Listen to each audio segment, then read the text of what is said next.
I always knew the HOA in our lakeside community had a superiority complex, but even I didn't expect things to reach this level of crazy. It was a humid Thursday morning when I first noticed the broken lock. The rusted padlock that had faithfully secured the gate to my private dock was lying in two jagged pieces on the dirt.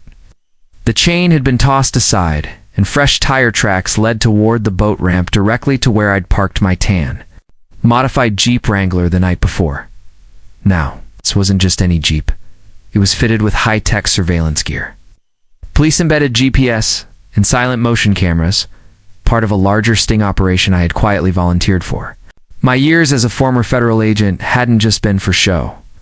The Bureau had been tracking stolen vehicles linked to HOA-related syndicates, and my neighborhood had recently pinged on the radar, but apparently the local HOA Karen had no idea.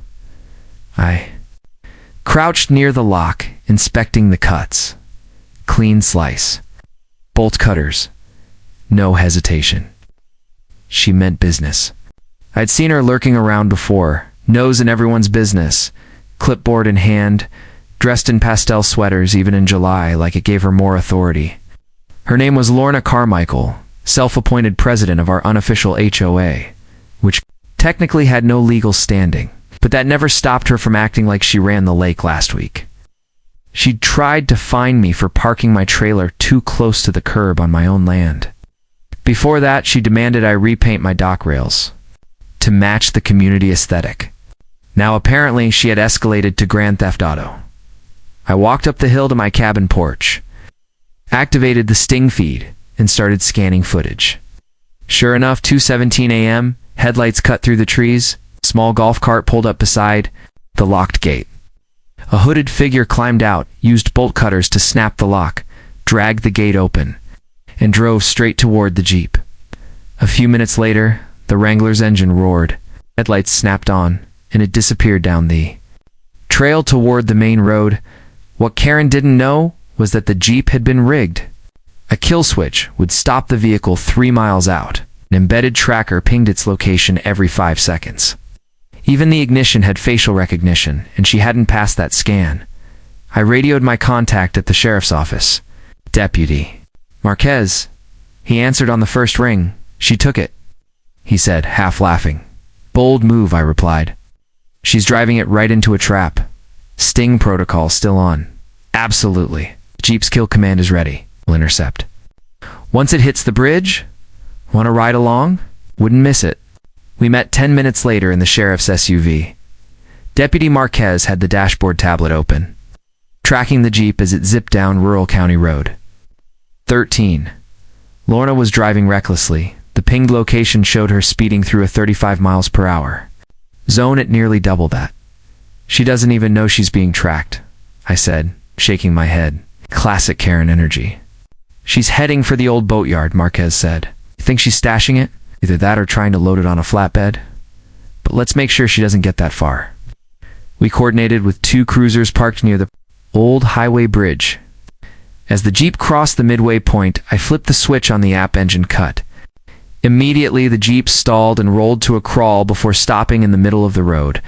Within seconds, officers had it surrounded. Lights flashed. Karen jumped out, wild-eyed, yelling something about her authority as the HOA president. This isn't theft, she shouted. This is enforcement. The Jeep was a violation of dockside visual standards. The deputies didn't say a word. They just cuffed her, read her Miranda rights, and placed her in the back of a cruiser. I approached calmly, camera in hand, recording everything. This Jeep's on loan from the state task force, I said, holding up the paperwork, and it was part of an active sting operation. Congratulations, Karen. You just made things a whole lot worse for yourself. Karen's jaw dropped. For once, she had nothing to say. Back at the sheriff's office, Lorna sat stiffly in an interrogation room while the rest of us reviewed the footage from the Jeep's onboard surveillance. The quality was crystal clear, night vision captured. Every detail, every word she muttered as she broke the lock and joyrode the Wrangler like it was her personal trophy. She's going to regret this, Marquez said, sipping his coffee. Not just because of the theft, but because this is going to peel back a whole layer of corruption. He wasn't wrong. Over the past few months, complaints had come in about phony fines, HOA dues mysteriously raised without notice, and homes suddenly receiving citations they couldn't fight. Lorna's fake HOA had been operating like a mini mafia, and now, with her caught red-handed, we had the leverage to crack it open. But there was one more angle to consider. Who else was involved? I spent the rest of the day working through encrypted logs on my laptop, matching license plates from Karen's nighttime visitor list, people who dropped off envelopes, people who came for secret meetings in the clubhouse, and those who always left looking over their shoulders. There were patterns. Some of them traced back to real estate developers, others to former city zoning officials. It wasn't just a HOA power trip. This was organized fraud. Later that evening, while the town buzzed with gossip about Karen's arrest, I walked back to my cabin and received a knock at the door. It was Marquez holding a folder. "You're going to want to see this," he said. Stepping inside, he opened the folder and slid out photos, grainy satellite captures, drone footage from above the lake, and a roster of names flagged in our Sting database. These people weren't just playing HOA, he said. They were setting up shell companies. One of them was used to move stolen construction equipment. Another bought and resold, seized. Docks at triple the price. And Karen was the face of it all, I muttered. The perfect suburban dictator. That Jeep Sting. Marquez added. It might have saved us 6 months of surveillance. She handed everything over by mistake. I looked out over the lake, lit only by the reflection of a waning moon. What had started with a cut lock and a stolen Jeep had just exposed a multi-layered scheme rooted deep in our community, and tomorrow we'd take it all down. Karen's arrest should have been the end of the story, but instead, it was just the crack that shattered the dam. What had started as a broken lock and a stolen Jeep had quickly evolved into something far more sinister. I wasn't surprised. I'd been around enough corruption to recognize the scent of a much deeper rot. Back at the sheriff's office, Deputy Marquez and I reviewed the evidence again, frame by frame. Lorna Carmichael, the infamous HOA Karen, was clearly the one. Behind the wheel, her fingerprints were on the Jeep's steering wheel, her voice caught on the cabin microphone embedded in the dash, ranting about HOA bylaws and civil duties even as she sped off with a vehicle clearly marked with a law enforcement tracker. "She's not just a power-hungry neighbor," Marquez muttered. "She's coordinated, planned.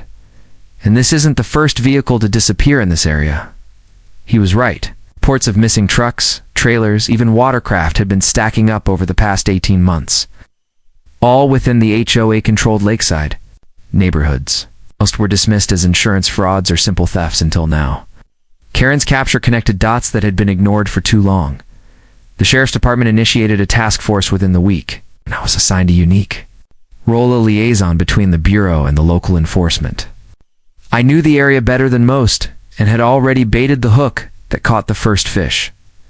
While Karen was held at the county jail awaiting formal arraignment, we got warrants to search her lakefront home and the so-called HOA community center. What we found made everyone pause. Inside her home office were multiple folders marked with HOA insignia, but not the real homeowners association. These were fabricated documents designed to mimic legitimacy. Faux letterheads, fake citations, envelopes with official-looking seals. There were spreadsheets, tracking dues collections, but none of it ever touched a legal escrow. She was pocketing everything. "This looks like she was running her own miniature government," I said, flipping through one of the binders, all without oversight. Even worse, in the back room of the community center, which was technically just an old storage shed on borrowed property, we uncovered a laptop. It was password protected, but not for long. The digital forensic team cracked it within the hour. On it were emails to and from various shadowy individuals, referencing sales of items like blue watercraft, #3458, lifted a TV camo, and chillingly tan Jeep hot asset. She had a whole network, Marquez whispered, horrified.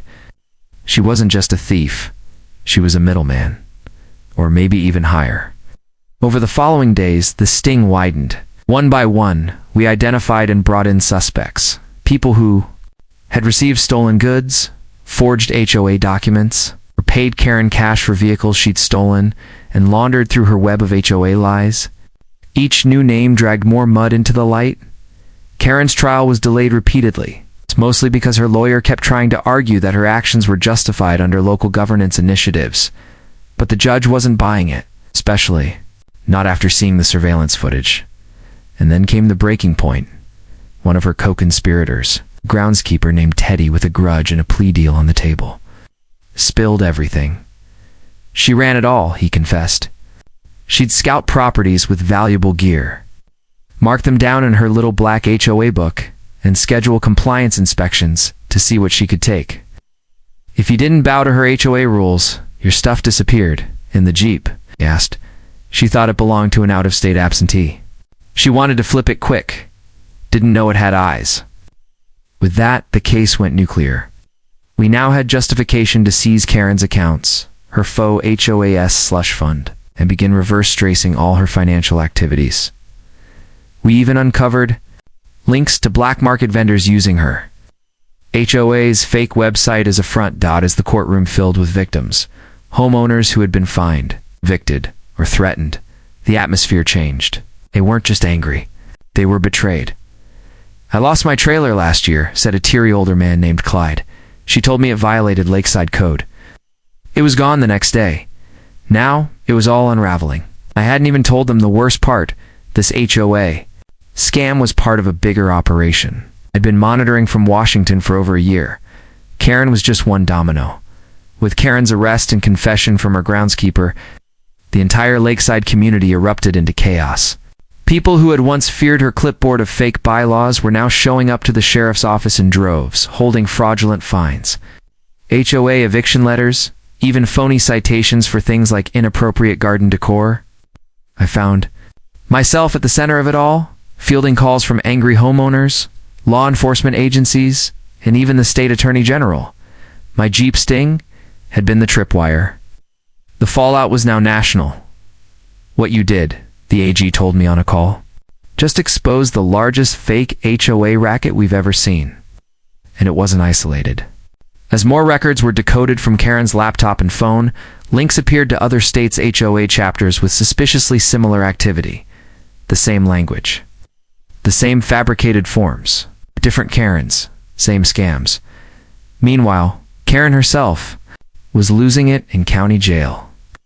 She demanded interviews with news crews, claiming she was a patriot defending her community against aesthetic decay. But her rants only further embarrassed her case. The judge denied her bail.